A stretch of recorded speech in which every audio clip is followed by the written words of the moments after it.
The Glass Horizon Chronicles. Part 4. The Silent Corridor. The fractures had slowed but not ceased, their hum lingering like a wound that refused to heal.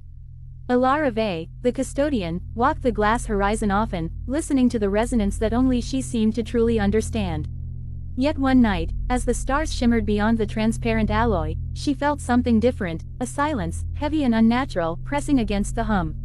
It was not absence but anticipation, as though reality itself was holding its breath. The silence manifested on Earth days later. In the heart of New Delhi, a corridor appeared, stretching across the city like a phantom bridge.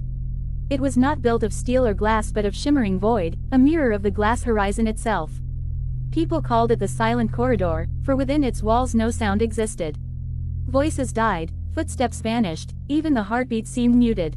Scientists rushed to study it, politicians rushed to claim it, and the listeners rushed to protect it. Elara knew instantly what it was. A fracture made flesh, a wound that had chosen to manifest in the world of men.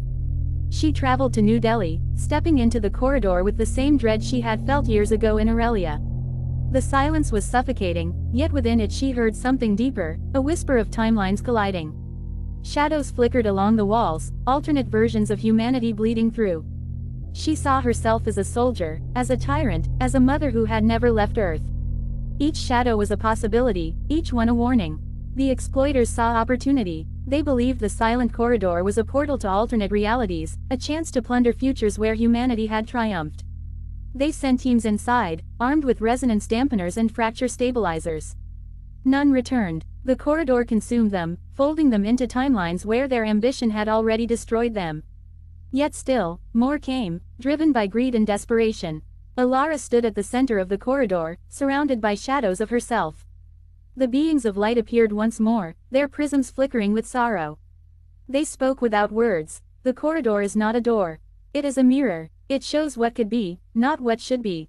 To walk too far within is to lose yourself. She understood then that the Silent Corridor was not a weapon, nor a gift, but a test. Humanity was being shown its own reflection, fractured across infinite timelines. The listeners rallied, forming human chains around the corridor, refusing entry to those who sought to exploit it. They sang in silence, their voices unheard but their conviction resonating. Elara joined them, her presence a beacon. She told the world of the shadows she had seen, of the futures where humanity had conquered but lost itself, of the fragile beauty of restraint. Her words carried across networks, stirring hearts even in the darkest corners. Yet the exploiters did not relent. They built machines to force the corridor open, to drag its shadows into reality. The attempt unleashed chaos. Timelines bled together, and for a moment the world fractured. Cities flickered between existence and erasure, people found themselves living memories that were not theirs, and the hum became a scream. Elara activated the harmonic engine once more, amplifying the resonance until the fractures recoiled. The corridor stabilized, its silence restored, but the warning remained. The Silent Corridor had shown humanity its reflection, and the reflection was terrifying. It was a reminder that every choice carved a future, that ambition without restraint led only to collapse. Elara knew the wars were far from over, but she also knew the listeners had grown stronger. They had seen the shadows, they had felt the silence. And they understood. As she left the corridor, Elara whispered to herself, "The horizon is glass, the corridor is silent, and both remind us that survival is not about conquest but about listening." The beings of light watched, their prisms shimmering with cautious hope. Humanity had been given another chance, another warning. Whether it would listen remained uncertain.